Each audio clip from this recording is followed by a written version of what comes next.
वहां गए, वहां जो मठाधीश थे उससे मिले, जानते थे, प्रणाम वगैरह किया, बैठे, परिचय दिया, कैसे आए हो?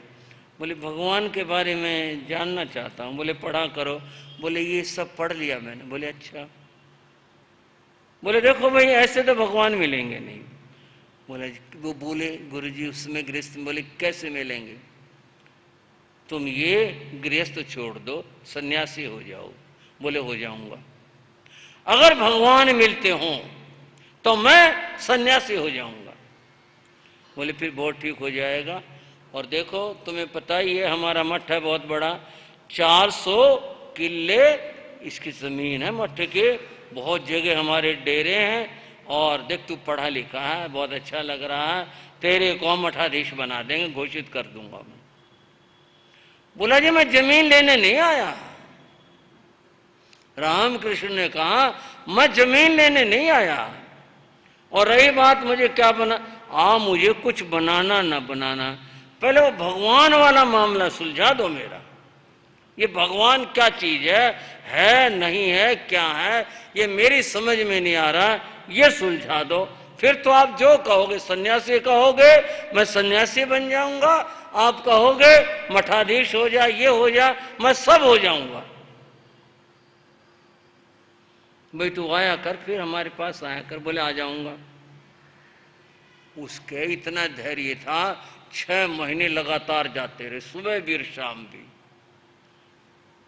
कभी तो काम बता देता, कुछ वो काम भी कर देते। काम तो पढ़े लिखे आदमी के थे, ये थोड़े तो पानी का गिलास दे दे, ये कर दे।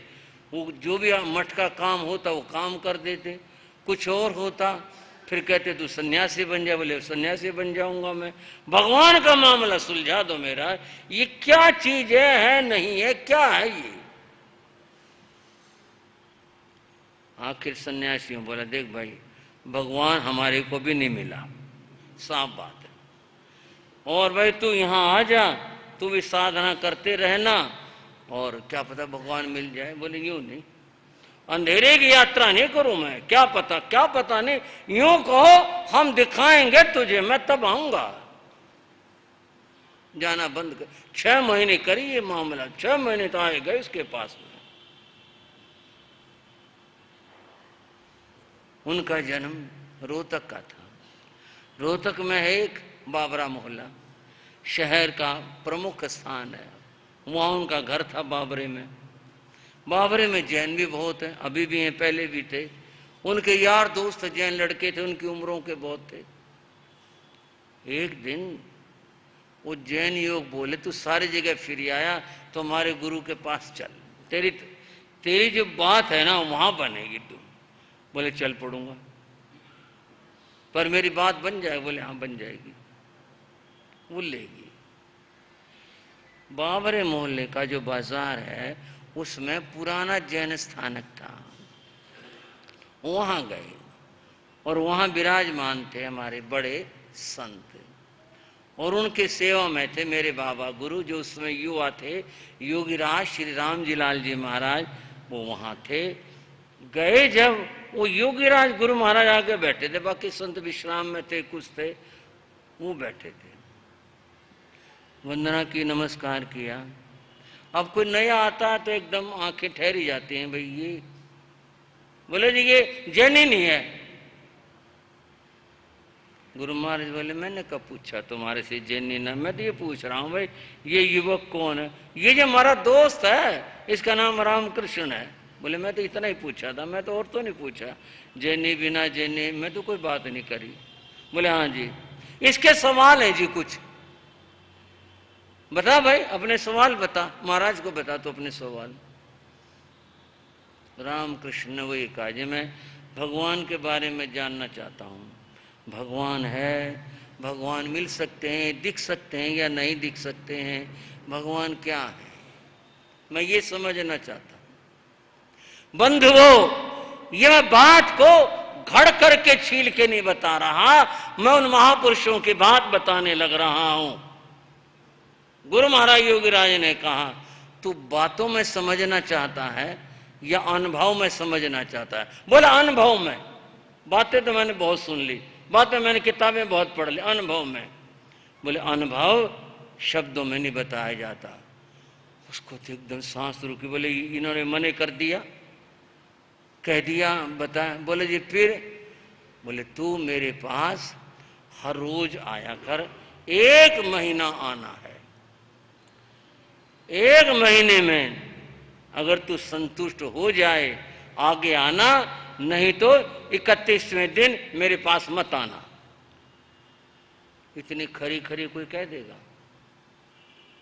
इतनी खरी, मेरे पास मत आना, 31वें दिन मेरे पास मत आना, 1 महीना 30 दिन मेरे पास तो हर रोज आना। बोले आ जाऊंगा। बोले ठीक है आ जाना। दोनों में समय तय हो गया, इस समय आना है। और बंधुओं, आप मुझे कहोगे ये आप करो विश्लेषण, बड़ा मुश्किल हो जाएगा मामला। यह है जब 30 दिन पूरे हुए, रामकृष्ण 31वें दिन बोला मैं साधु बनूंगा। 31वें दिन रामकृष्ण युवक बोला मैं साधु बनूंगा। योगीराज ने कहा मैंने नहीं कहा, तू साधु बन ना बन ये तेरे फैसले हैं। तेरी जो बात थी, तेरा जो प्रश्न था, बोले मेरा समाधान हो गया। बंधु वो अपनी लगन होती है। दीक्षा ली, अनेक संघर्षों से गुजर करके दीक्षा ली, दीक्षा हुई, जो कुछ था फिर तो आपके सामने। वे महामना महाविभूति जिसके दर्शन आप सबने किए हैं, मुझे भी उनके चरण पखारने का अवसर मिला। उन परम पूज्य गुरुदेव के, उनका जीवन कितना महान था, कितने विद्वान और ज्ञानी थे, इस सब के बारे में आपको क्या कहूं, आप स्वयं जानते हैं। अपनी अपनी लगन होती है। एक योग की और बात कह रहा था मैं, उसके मन में ये हुआ कि भगवान को पाना, भगवान मिले। वो गया एक साधु के पास में,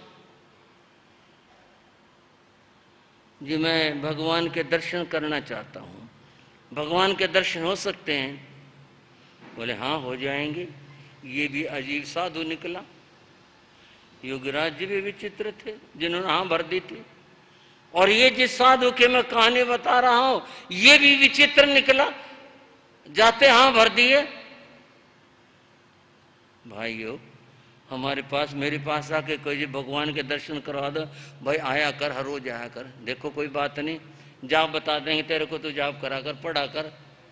इतना दम होना चाहिए ना भीतर में, गुरु के जो करे हाँ हो जाएंगे।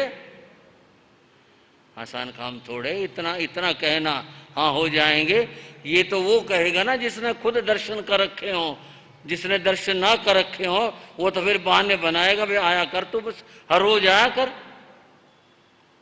उस साधु ने उस युवक को कह दिया हाँ हो जाएंगे, भगवान दिख जाएंगे। बोले हाँ।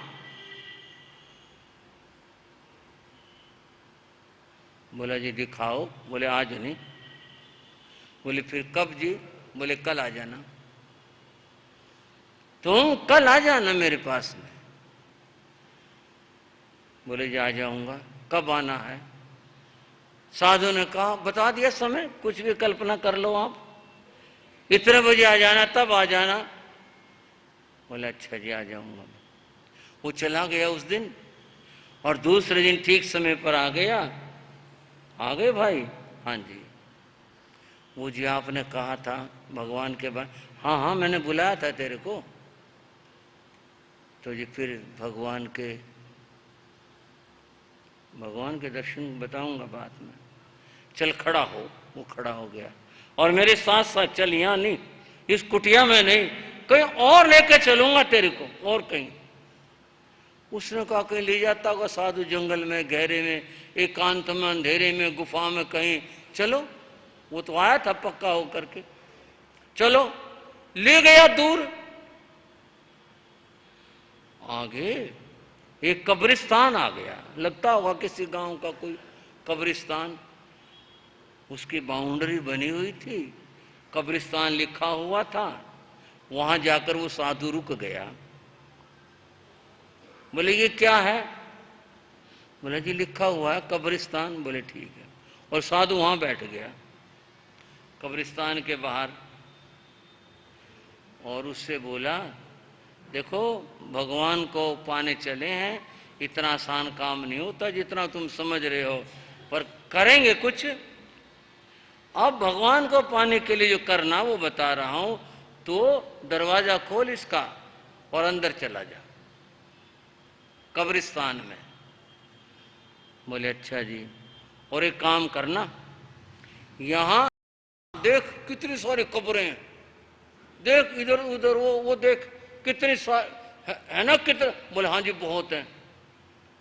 बोले हर एक कब्र के पास जाना और जाकर जितनी गंदी गाली तुझे आती हो ना, कब्र को गाली दे के आना। बोले गाली दे कब्र को? उसके तो जो रोम खड़े हुए। ये तो बड़ा मुश्किल काम बता दिया। और कोई जो है, आप तो क्या कहोगे, मैं कह रहा हूं कोई अगर निकल के आ गया ना, फिर सारे भगवान यहीं प्रकट हो जाएंगे।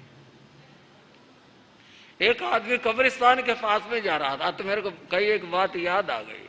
कब्रिस्तान के पास से जा रहा था, उसने वैसे झांक लिया कब्रिस्तान में।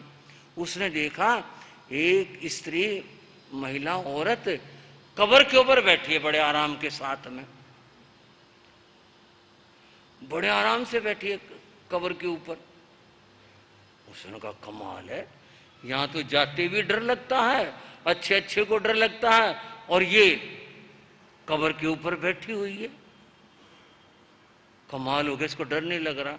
उसने हिम्मत करी और वो कब्रिस्तान में चला गया। वो आदमी जाकर उस महिला से बोला, बहन जी मैं एक बात पूछने आया हूं। हाँ भाई बोल, क्या बात है बता।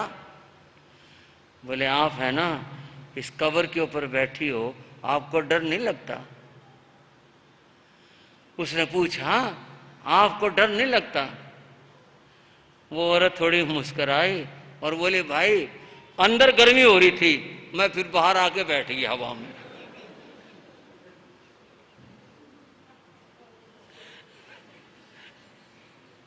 अंदर क्या हो रही थी? गर्मी हो रही थी, मैं बाहर आके बैठ गई। समझ में आया? भूत नहीं भागा वहां से वो। मामला बड़ा खतरनाक होता है। शमशान के पास जाते ही पता नहीं आदमी के मुंह से अपने आप राम राम, हनुमान जी या महावीर जो जिसको मानते हो, निकल बिना बिना सोचे निकलने लग जाते हैं। अगर शमशान के पास से जाना हो, कब्रिस्तान के पास से जाना हो, तो आदमी अपना राम राम राम राम करने लग जाता है, और जो वहां से पार हो जाता है ना, फिर और दुनिया की बात सोचने लग जाता है। बड़ा मुश्किल सा काम होता है। ये दोनों जगह, चाहे कब्रिस्तान हो और चाहे शमशान हो, बड़ी खतरनाक जगह है। साधु बोला तू जा अंदर, और जितने कब्रें हैं सबको जितनी गंदी गाली तुझे आती हो ना, सबको गालियां दे के आ। वो सोच में पड़ा, बोले ऐसा तो साधु कोई नहीं मिला जो गाली देने की शिक्षा देता हो। सारे सबसे पहले कहते हैं भाई देखो जबान खराब नहीं करना, कभी गाली नहीं देना, आप शब्द नहीं बोलना, कभी ऐसा नहीं करना। आज तक सारे ऐसे मिले। ये अच्छा साधु बताओ, मैं तो आया था भगवान की बात करने और कर गाली दे क्या। और बात सुन भाई, साधु बोला ऐसे नहीं कभी चुप चुप गाली देने लगे, जोर से देना, मैं यहां बैठा हूं, मेरे को सुनना चाहिए तूने गाली दी है। ये और भी मुश्किल काम हो गया, और उसके भी तड़प थी भगवान की। बोले अगर ना दिखाना इसके बाद भी फिर बताऊंगा इसको साधु को, चलो देखते मेरा जो होगा, जिएंगे मरेंगे।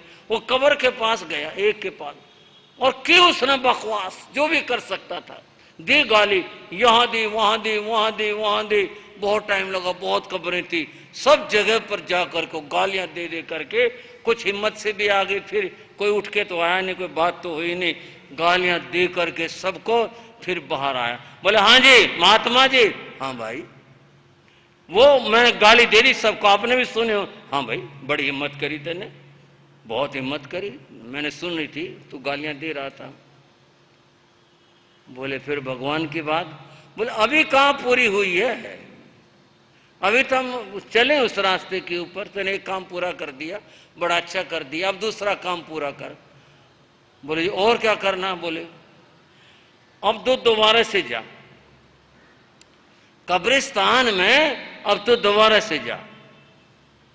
बोले अब क्या करना है?